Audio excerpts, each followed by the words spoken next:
Okay, you have Mississippi, Tennessee, Nebraska, and Wyoming. None of those states are swing states right now, and they're not going to become swing states based on the impact that the current political climate is having. The Democrats are losing their whatever presence they have there. They're actually losing based on social issues alone. They could be make. I mean, by the way, as somebody who I look at these things on a strategic level beyond just what policies are good for me. Um, you have to realize that if they offered an economic alternative and a philosophical alternative, they say, yeah, I mean, we have a different immigration policy from Donald Trump. His policy isn't as good as ours. They would outline, whatever you want to call it, a pathway to citizenship, or they would come up with a program, for example, that they would say, whatever the fuck you want to call it, that you need the H-1B visas. They could do it otherwise. Make something up. Make anything up. All they would have to do is present an alternative. And some of these states, I think they would be doing better. I don't know if they would be polling at enough of a clip to beat Donald Trump, but they would probably, I mean, what they're doing now is basically burning their entire village down for insurance money or something, because what they're doing with this whole monuments bullshit, you realize, I mean, what I said with the whole issue of Rhode Island, for example, they're going to be playing with fire in states that should be safe for them. That what I said with Rhode Island, remember, they're going to be giving away a lot of votes in states where they're supposedly unstoppable. Okay, and I still think they're going to win in some of those states. California and Washington, for example, and Hawaii, nothing could stop people from voting Democratic. But in Rhode Island, people could vote Republican hypothetically. I just don't think that there would be enough of them that would switch in order to turn the state red for that election. And that's why I hedge my bets. This whole blue Texas thing is complete crap, and it's much. I mean, look at the rest of the map here. Tennessee is not going. They are even more of a red state, in my opinion, than is Texas, because you don't have that massive influx. I mean, you have some of an influx of liberal people to the Nashville area. I know that from people that I know there. But Mississippi is not. I mean, just forget it. Nebraska, no. Wyoming has not. Wyoming will never, ever, ever, ever, ever be swung due to the Democratic platform as it is today. Nothing. It is a hopeless situation there. This 50 state strategy, which is what I'm trying to get to. Tom Perez said when he was elected DNC chair that he will pursue a 50 state strategy. You can forget about these 7 states that I mentioned. The only one that he can focus on to swing in 2018, in my opinion, is going to be Nevada and possibly Arizona. It's not even what he's doing right now. Arizonans are probably ready now to go out in the streets with pitchforks and torches. If you'll excuse the allusion to the past week and a half, I'm just saying that they're at the level of anger due to Obamacare and the immigration debate that there's the Democrats I have a very hard time believing that they have much to offer the people of Arizona for 2018. And that's not because I'm a fan of the Republicans. I'm a fan of those 2 issues. I think that immigration has to be throttled and put under control and streamlined so that we have a functioning country and the labor market isn't in such a state of absolute, disarray as it is right now. I think that's important. It has nothing to do with what party you're in. If there was a Democrat that would offer a practical immigration policy, I'd probably take it seriously. But there isn't. They're all out of their fucking minds with immigration. They're out of their fucking minds with this monuments thing.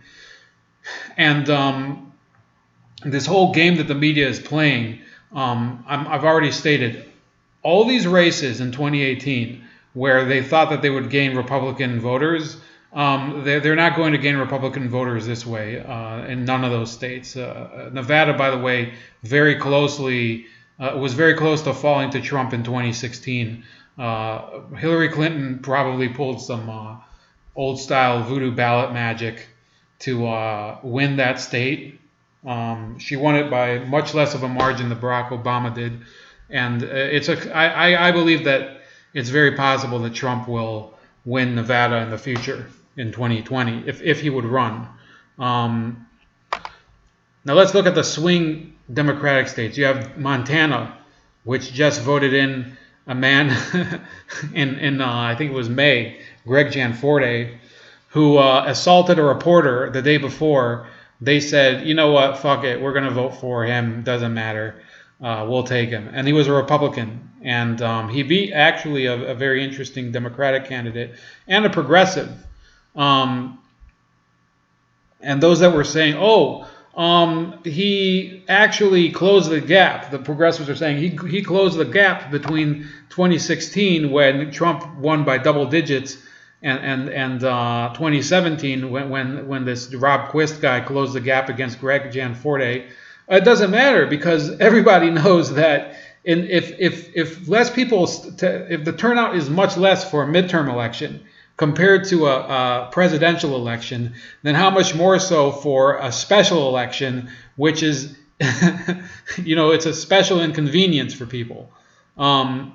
They don't realize that these closed gaps are also a reflection of people's convenience to go to the polls. Some people, by the way, don't want to fucking vote anyway. It's really an inconvenience for them. They don't like it. They don't believe in the political system, and it's a joke to them. And progressives know that it's a joke, and yet they wonder why people don't vote. It's a very classic illustration of their logical break, where they think that people are angry, so they're going to vote now. No, a lot of people don't vote because they're angry. That's why you get movements that are extra they're extra parliamentary and they're violent. That's why there's an Antifa, and that's why there's an alt-right, because there's people that are so alienated by the current political system that they're willing to actually participate in violent activity just to undermine it. Okay, so stop pretending that because people say, I'm angry because I can't pay for my student loans.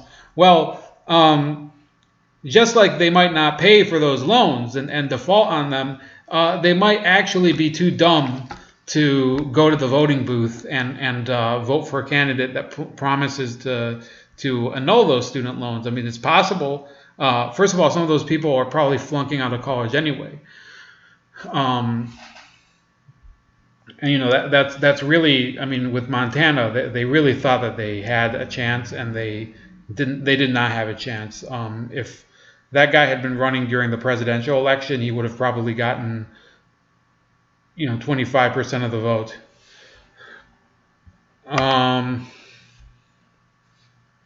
Next place is North Dakota. That's Heidi Heitkamp. I saw yesterday, I was reading, and I'm not going to go through it because this video is going to run long anyway. Heidi Heitkamp won that race by less than a point in 2012. And I don't know how to explain that.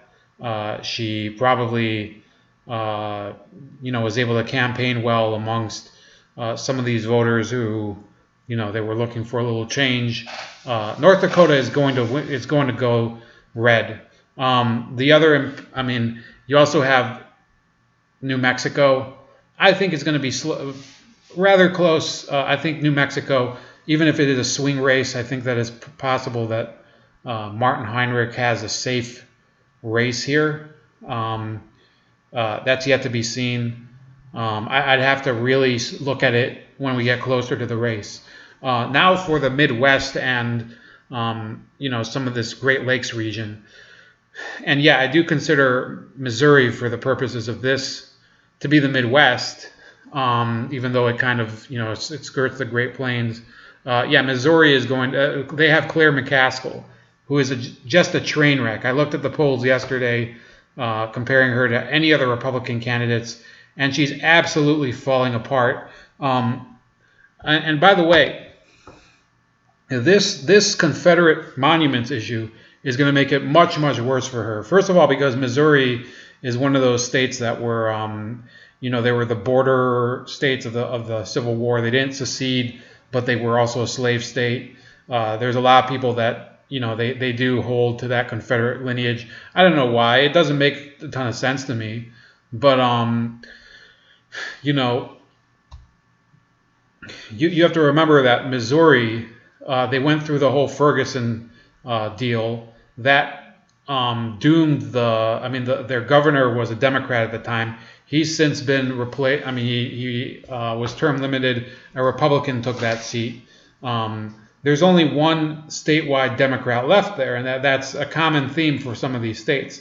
That senator is Claire McCaskill, and she's going down. The Democrats would really have to get lucky for her to get elected. She's hated by the state. She was lucky to get reelected in 2012. They drew a very lucky card then, and had this absolute idiot who was an abortion. He said some weird abortion thing about legitimate rape, whether something was a legitimate rape or not, which was blown up way out of proportion by the media anyway.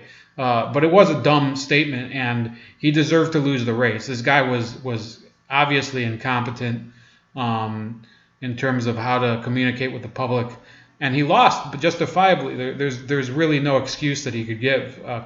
Todd Aiken was his name. This year, the landscape is looking very different. You have a number of well-known and popular statewide politicians that are running against McCaskill. And you also have Austin Peterson, who's a former Libertarian candidate for president, running as a GOP guy. And whoever it is, it doesn't matter. If Peterson were to run and win the nomination, the Republicans and the Democrats would have a lot to fear, and you would probably see some of the Republicans shill for Claire McCaskill, or try to sabotage his campaign. I think Peterson would probably have a mini Donald Trump effect. He's not the same type of personality as Donald Trump, but he's got that youth appeal. He's very unapologetic about his beliefs. He doesn't have the same type of brain farts as Donald Trump. But yeah, it would be a second Rand Paul in the Senate. I would be very excited to see Austin Peterson. I wasn't exactly crazy about him during the Libertarian debates, because he was saying the Constitution every fifth word. But I think that this time he would definitely be, because he's facing a completely incompetent opponent. More incompetent than Gary Johnson, if that gives you an idea of how bad it is for Democrats in Missouri. That's how Claire McCaskill is hated by progressives, by the way, who see her as an idiot and somebody who's a stooge for the Hillary Clinton wing of the party. They would be glad to see her fall and herald the end of the corporate Democrat wing.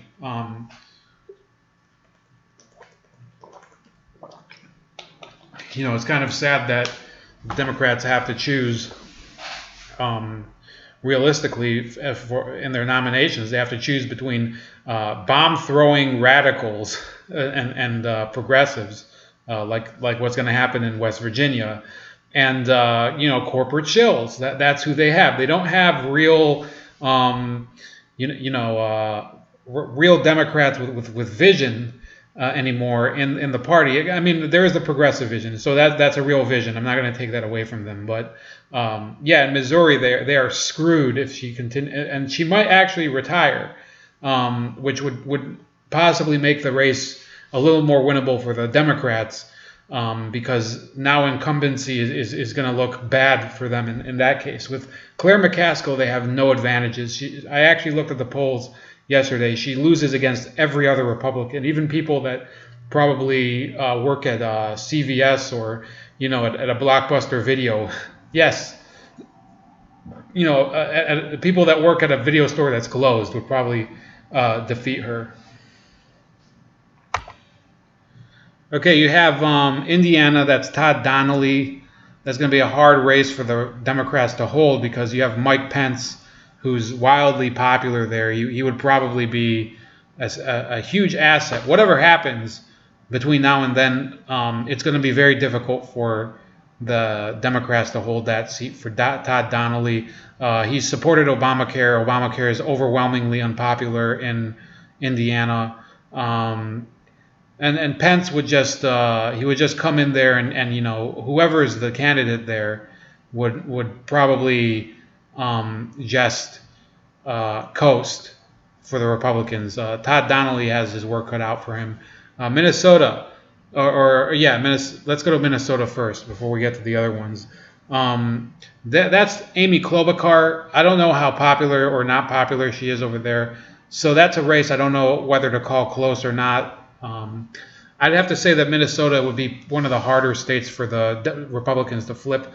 There's a lot of similarity between Minnesota and New Mexico in that respect because Klobuchar and Heinrich, they're not states that are ready to flip Republican.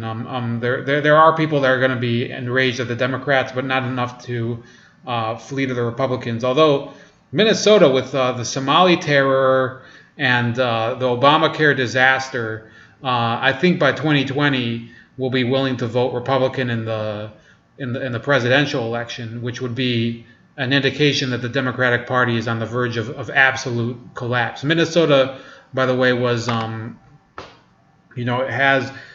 If people think of what is the sign that the Democrats have absolutely lost the confidence of the middle class and working families, Minnesota would be the worst case. It would show that it's a complete lost cause and it's never going to come back to the Democrats as they are today. They would have to completely reinvent themselves as a party.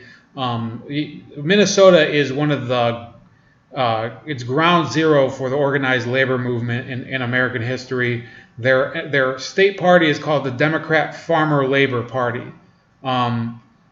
And you have a couple parallels in Wisconsin and North Dakota, by the way, in terms of the Democratic Party. But with the history of their party in Minnesota, you have to remember that Hubert Humphrey, a Minnesota Democrat, was their nominee in 1968. Tremendously popular there. He was a popular person, an Irish Catholic. I think Humphrey was Irish Catholic. And he was tremendously popular there. Remember, Walter Mondale was a Minnesota Democrat. These were guys. This was back when labor was a major force in the Democratic Party, and nowadays it's a force only in that they bring a lot of lobbyist money to bear, and they have their own thugs. But in terms of popular organization, they've failed completely in Wisconsin. Minnesota and Illinois are the best cases of where they still have power, and those states are they're in the shitter right now, especially Illinois.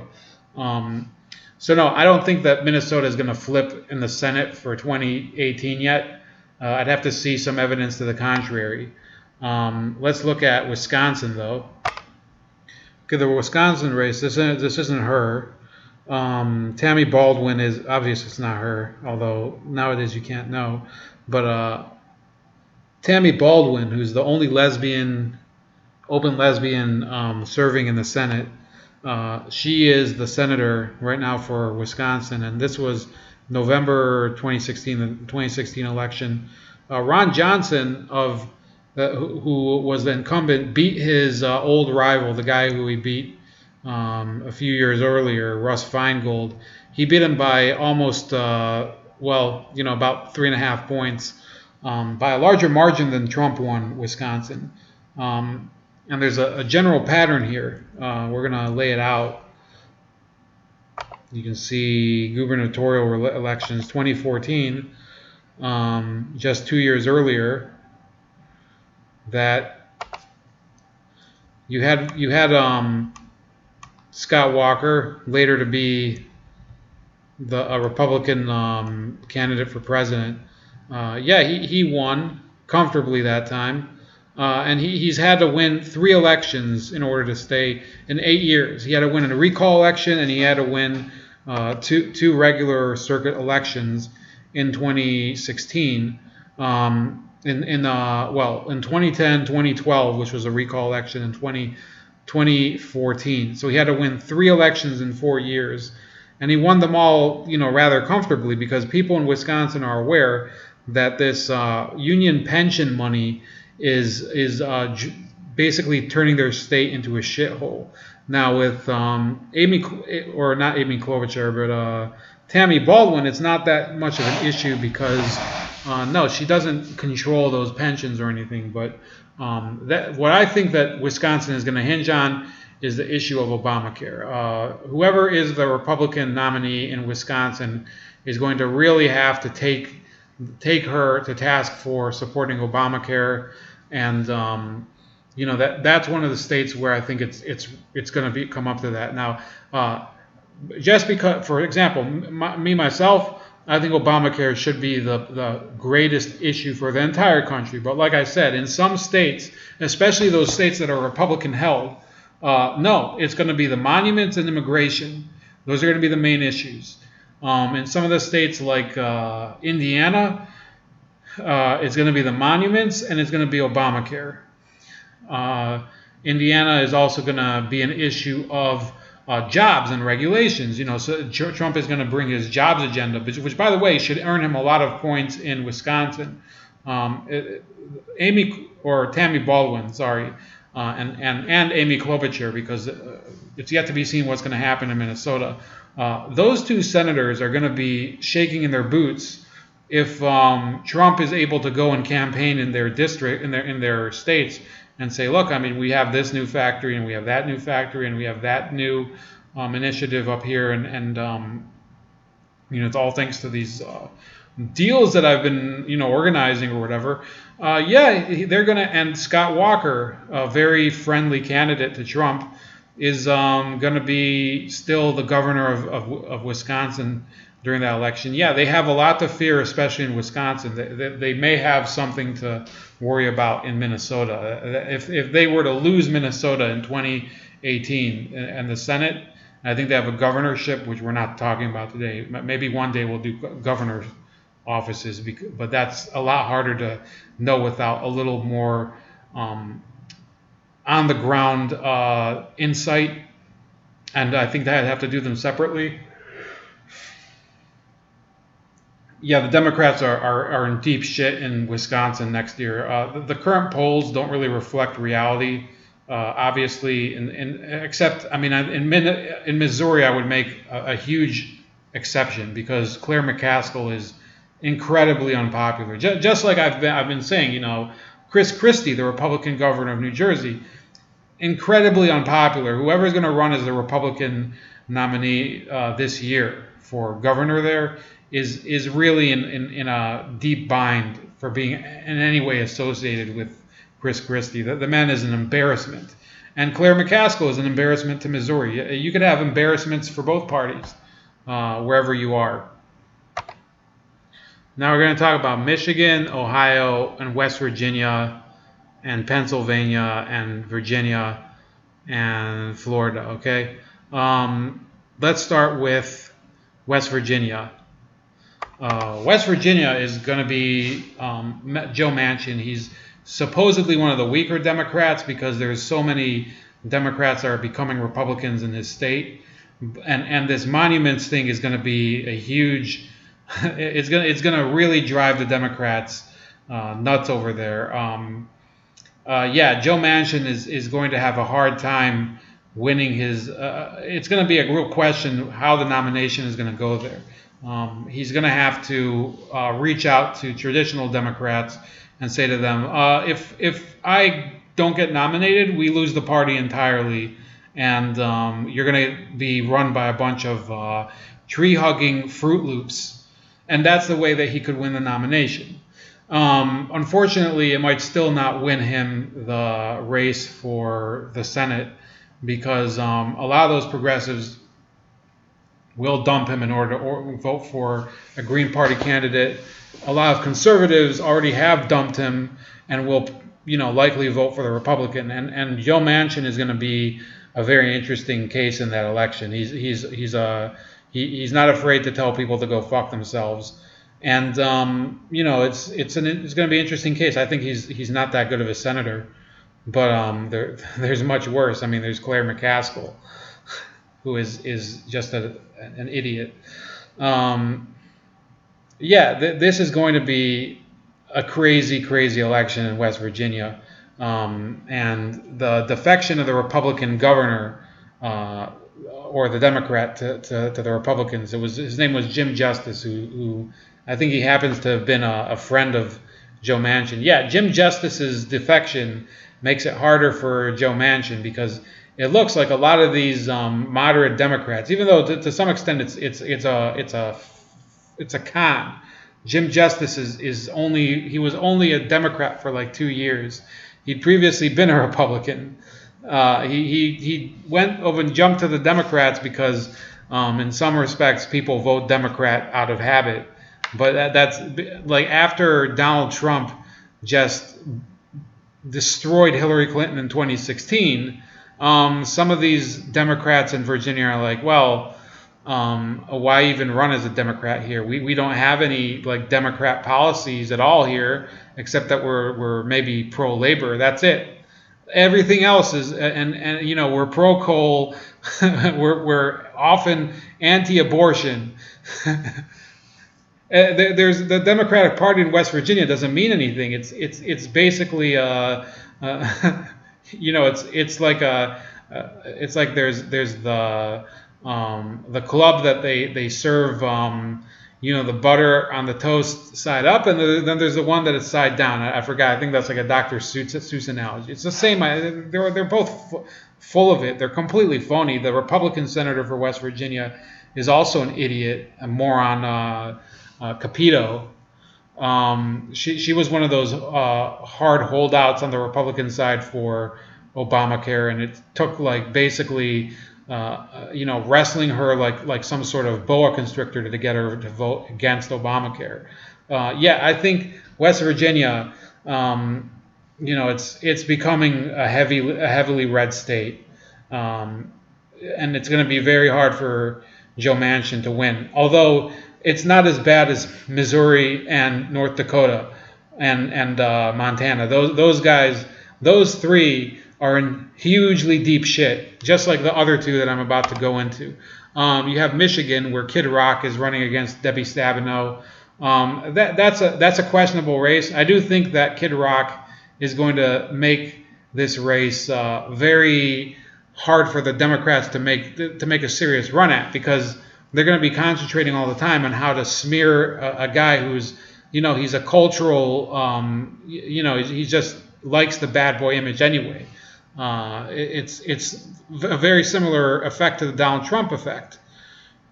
You're seeing this race right now. It's looking like it depends who's polling. It looks like Stabenow still has a lead in one of these, but in the other one, she's actually losing to a guy who's never held elective office, never held, a real, he's Kid Rock. So the fact that it's even close between Debbie Stabenow and Kid Rock. Let's say one of these other guys were to, run. That would really be dependent on Obamacare and the job situation in Michigan. However, if it was to be an issue of just Kid Rock versus Debbie Stabenow, I don't know what would draw people to. And Stabenow is clearly, she's lost a lot of popularity in the state.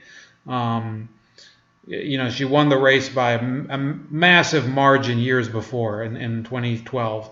It wasn't even close. The Democratic base in Michigan has in no other state is it more apparent that it's eroded than in Michigan and Wisconsin to some extent. That's as a result of Trump. Okay, I'm just talking about as a result of Trump. In some of the other states, it goes way deeper than that. Missouri and West Virginia, it's way deeper than Donald Trump. Donald Trump has only catalyzed the process. Okay, in Ohio, there's a state I'm from. You have Josh Mandel, who I honestly don't like him as a candidate, but we have Sherrod Brown as our incumbent senator. You can see there's not a single poll from that's since the election that shows Sherrod Brown in a good position, and it seems to be getting worse. I'm not sure why. I think it might be because nobody knows what the fuck he does. You never hear from Sherrod Brown. He's kind of a fake working class guy. He has a wife who works for a newspaper here. They're classic limousine liberals that pretend to be working class, but they're not. And this Josh Mandel, who by the way lost by a huge margin in 2012 to Sherrod Brown, all he would have to do is kind of run just a better campaign. His campaign in 2012 was a joke. It was unprofessional. It was full of just garbage that had nothing to do with reality. Now he does have, ironically enough, Donald Trump has made it possible for an incompetent moron like Josh Mandel to look very good compared to Sherrod Brown, who, at least he had professionalism working in his favor in 2012. Well, no more. He's part of the party that is trying to erase the heritage of Americans, and I'm not stopping at the Confederacy. The heritage of all Americans is at stake because what's going to happen is we have a lot of, various landmarks in Ohio that are from the Civil War and the 1800s. Relating to the Rockefellers and Garfield, James A. Garfield. I think he's buried close to where I live. You have McKinley, all these 19th century figures. Ohioans in the rural areas especially will probably dump Sherrod Brown like he's some sort of some sort of water from like the bilge pump or something. He's done virtually nothing here. The Democratic Party has been basically destroyed here, irrespective of Donald Trump.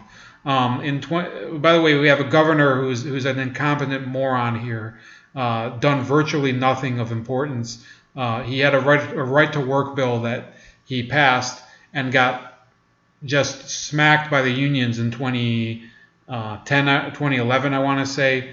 And yet he still got elected by a massive margin in 2014 because the Democrats have nothing here.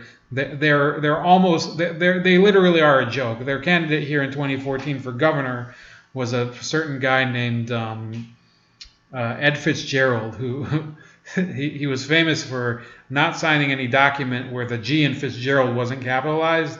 That was important for him. He also got cited for driving for like 30 years without a license and for I think getting a blowjob in the back of a car one night, on the way home after a convention. Which was, I honestly couldn't care less, but he was just evasive and shifty about it, and Ohioans pretty much looked at him and they said, yeah, there's really nothing that you have that justifies you being a candidate. You're kind of a joke, and he just got slaughtered in that election, and the Democratic Party as a whole has been slaughtered in elections of late here. Mike DeWine will likely be, or one of the other candidates for the Republican nomination for governor will probably have a cakewalk. If you want to talk about who's our other senator, Rob Portman, nothing special about that guy. Complete corporate Republican. He easily just walked through 2016. Won Ohio by a much larger margin than Donald Trump, and that's saying a lot. Donald Trump won in 2016 in Ohio with LeBron James endorsing Hillary Clinton the year he won a championship for Cleveland. Let that sink in. That's how bad she was hated here. If the Democrats want any chance of winning in 2018 in Ohio, they might want to lock Hillary Clinton in a cave somewhere so she doesn't show up in Ohio. She was absolutely horrendous here. She showed up one day and was coughing uncontrollably in a park in on the east side of Cleveland, where a scattering of people were basically paid to show up and look like they were interested. Yeah, she was a disaster here. The Democratic Party is a disaster here. They should be doing better because there's tons of people that are progressive here, but they have nothing to support here. The party is a joke. It's literally. I mean, you should see the map from here. I'll even show it to you.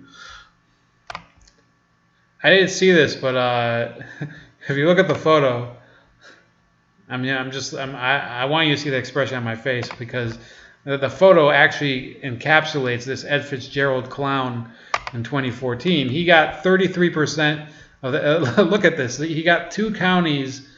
This I think is where the Ohio University is, and I don't know what the fuck is going on here.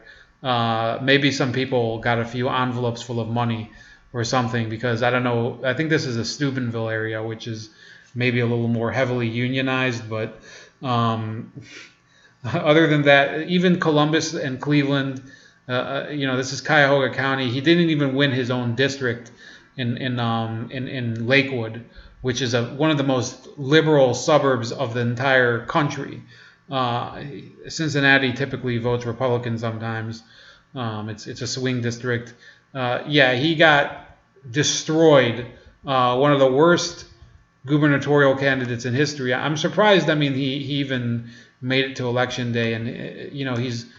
I'll tell you what. He's not going to ever have.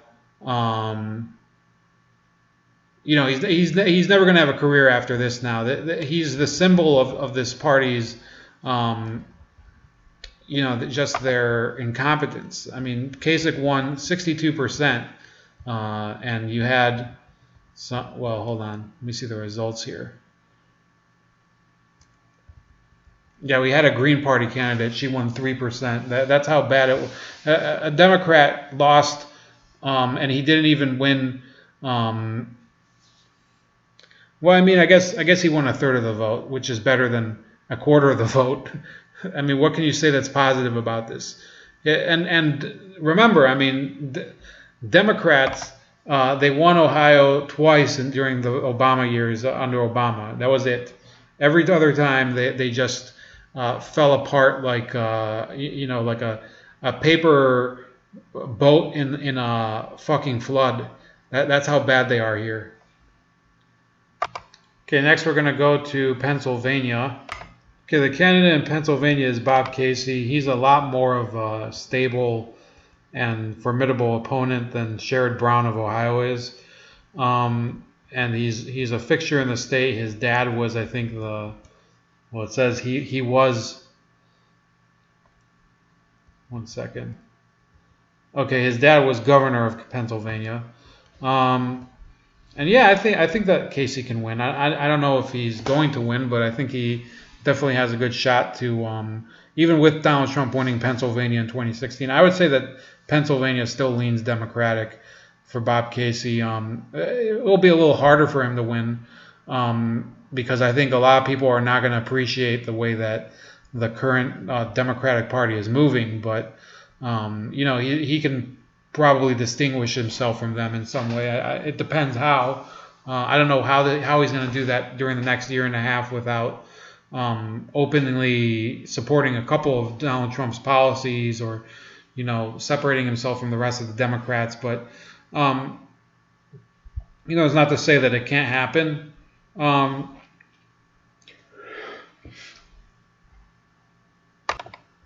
of the vulnerabilities is that he would have to probably in order to win some people in the western Pennsylvania region, he would probably have to buy into the Donald Trump coal policy. Okay, that's something that Joe Manchin, for example, in West Virginia, he would have going for him because Manchin already supports coal energy,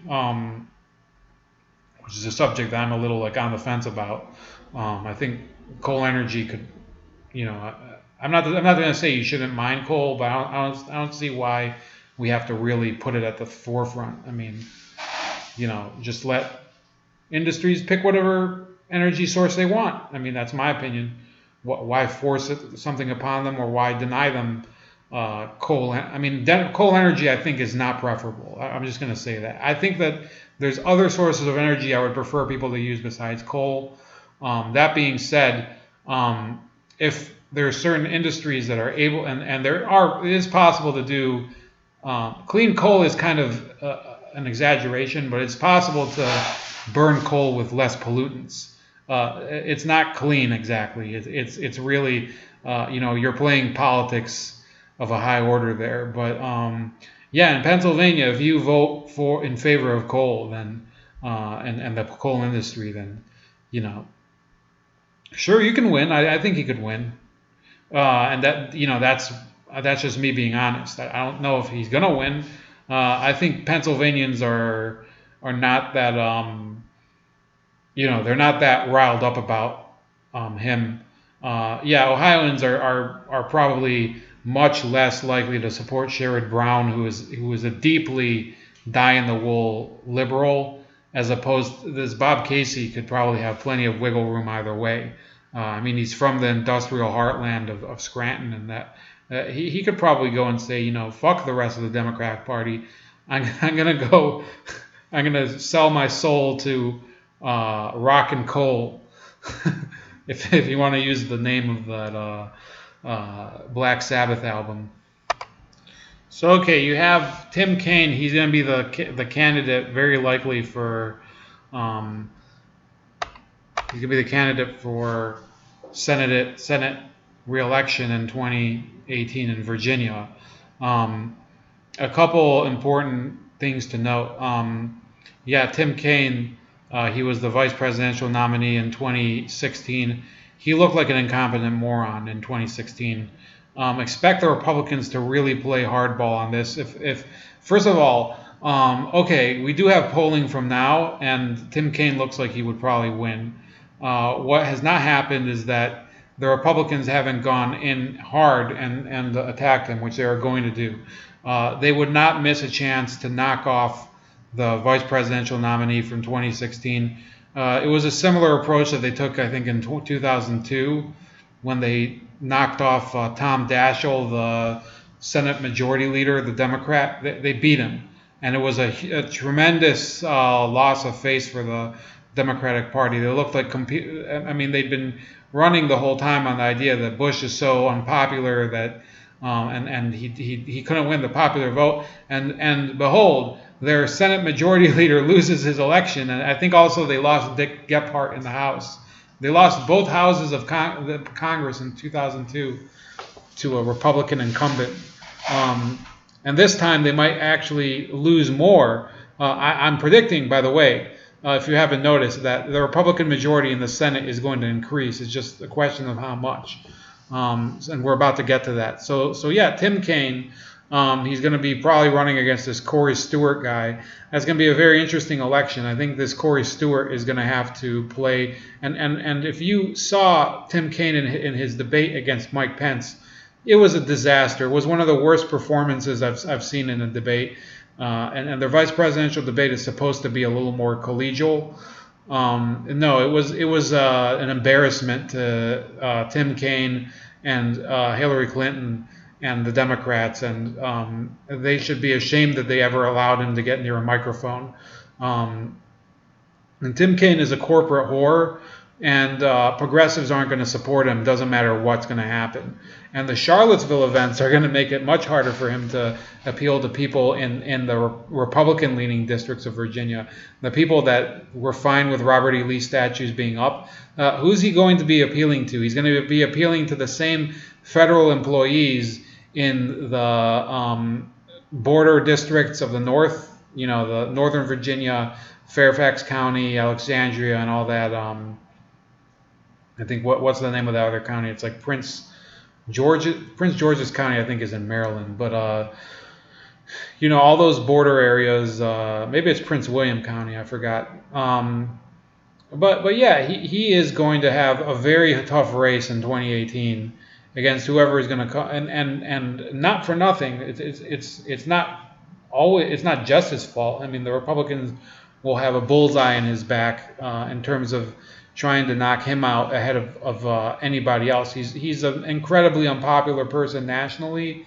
Just in Virginia, I guess there's a bunch of people who don't know yet that this man is a useless pawn of corporations. You're going to have to watch real close what's going to happen between now and then in terms of his stances on the monuments and on cultural issues, because if he toes the line too much with some of these Democrats that are like, yeah, just take the statues down. I mean, stop being hateful. The Virginians are not going to react well to that. Even black Virginians, I think, are tired of being postured to.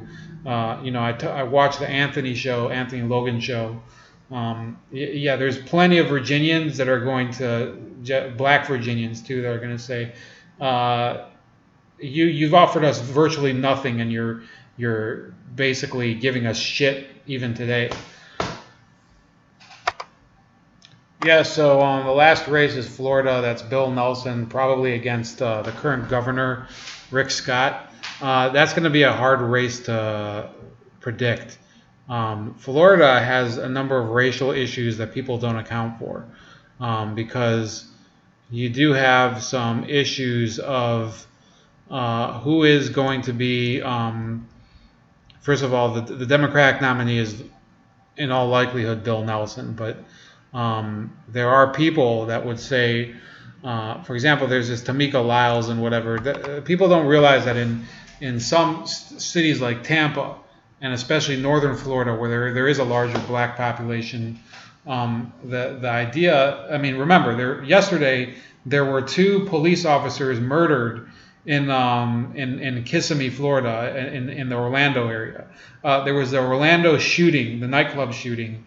There was the Trayvon Martin shooting, like of 2013.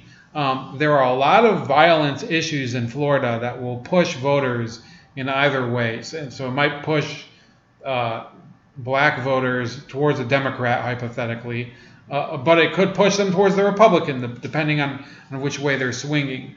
I think this police violence is going to push a lot of the northern Florida voters, the northern Florida white voters. They're going to be pushed further and further toward a Republican candidate. That's why Rick Scott has been able to basically stay elected. People are like, no, we're not going to go for a Democrat that's going to weaken law and order here. People in the southern part of the state are going to be dealing with the Debbie Wasserman Schultz email scandal. So Bill Nelson is going to have to, basically balance a few of those unknowns in terms of the violent. I mean, Florida, if you think about a lot of these violent incidents seem to occur there. I think that Florida is trending a little further to the red, but Bill Nelson is a known quantity. So yeah, I think he's going to hold the seat. So let's look at the general map for a second. So like I said, there's not going to be many Democratic pickups. They would have to, in order to actually, let's talk real right now. In order for them to actually break the Republican majority in the Senate, they would have to win 3 seats, not 2. They would have to win, and those 3 seats would probably have to be, let's look at the map again. Nevada, Arizona, and Texas. The other 4 are not that much in play. I mean, even Tennessee, I think, is almost for sure going to vote Republican. It would take some sort of catastrophic disaster to have it vote Democrat. And I think they're only going to get tops 1 of them. And it would be very impressive if they got 2. What they are going to lose, I would say, are the following states. Missouri, I would say I'm already counting it as a Republican gain. Unless McCaskill pulls out and they put in some crazy dynamo like this revolutionary new Democrat of the Bill, what's that guy's name? Jim Webb type. Somebody that's a unifier, which Claire McCaskill isn't. She's a hunter. She's a gatherer. She's like some sort of church mouse. That's basically what she is. She doesn't stand for anything important. Nobody knows what the fuck Claire McCaskill is even doing in the Senate. Then you would have them lose probably, if I had to guess, Indiana, West Virginia, Ohio, and these two, Montana and North Dakota, Michigan and Wisconsin. I think of the two, they would more likely lose Wisconsin. So let's say this is a best case scenario for the Democrats. They gain 2 of their seats here. They would still lose 1, 2, 3, 4, 5, 6, 7 seats, and they would end up having a fall of 5 seats. That's the best case scenario. Now if their worst case scenario would be this, okay? They don't win either Nevada or Arizona, or they win only Nevada. So let's say they win only Nevada. Then they lose Montana. That's 1. So that evens out. North Dakota, they lose Wisconsin and Michigan. Okay, so that's 4. Missouri, 5. Indiana, 6. Ohio, 7. West Virginia, 8. So they have a drop of 7 seats. So I would say that would be a catastrophic scenario. Now, there could be even worse. I mean, who's to say that between now and then Tim Kaine doesn't flip a shit, lose his marbles even worse, and lose Virginia, and then Bob Casey, I have no idea what's going on here in Pennsylvania. They could lose that. Okay, it's much more in play than any of these Republican states besides Arizona. Okay, so that would bump it up to 9. Sorry, it would bump it up to 10 lost seats. There will be a net loss of 9, and then Bill Nelson would lose Florida. That would be a net loss of 10. No, I don't think that's going to happen. I think they're going to hold on to some of these seats that I just mentioned. But yeah, there's a few of these seats that they're just going to have to accept that they're not going to hold. And Missouri is definitely the one that I'm looking at the most. The other ones would probably be North Dakota, West Virginia, and Montana. Those guys are all really skating on thin ice right now. That's about it. This is Bold Like a Leopard with your long, hot election take for 2018 Senate. And give me some feedback. Wherever you live, let me know. I know one of you people, Liza Jean, you live in Montana. So I'd like to know your thoughts on John Tester, the senator there. And as usual, comment below, send me any messages. I think it's important for us to start sharing our thoughts about the way forward and how we're supposed to organize and help each other deal with this unfortunate climate that we're living in. I think that in the year ahead, it's going to look a lot bleaker for the Democrats and the Republicans. The overreaction is just remarkable, and they have so much longer to go. If they really think that they're going to impeach Trump by doing this type of stunt work, I think they've bit off a lot more than they can chew. Have a great night, and comment below.